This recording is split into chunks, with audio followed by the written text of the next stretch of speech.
Gyutaro and Daki aren't just terrifying because of their powers. They're terrifying because their psychology is rooted in real human suffering.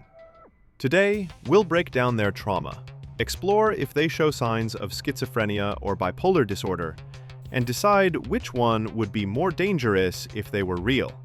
As humans, they endured relentless trauma.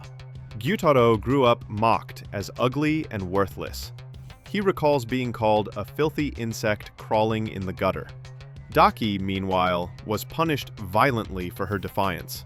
In the manga, she was burned alive by an angry samurai after speaking out. These experiences hardened them into demons who embody resentment and vanity. Do they have schizophrenia? Not really. Schizophrenia involves hallucinations, disorganized thinking, and detachment from reality. Gyutaro and Daki are cruel, but not detached. Their thoughts are clear, and their goals consistent. What about bipolar disorder? Again, no. Bipolar requires distinct episodes of mania and depression.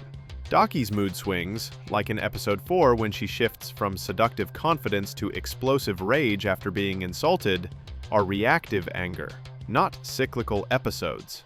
Instead, here's what fits better. Gyutaro, antisocial personality disorder with paranoid traits. He tells Tanjiro that he wants others to suffer like him, showing his inability to empathize and his deep-seated paranoia about being wronged. Daki, narcissistic personality disorder. She lashes out when an old woman dares criticize her beauty, proving how fragile her self-image is. She thrives on admiration, but crumbles when it's threatened. Their relationship is both protective and pathological.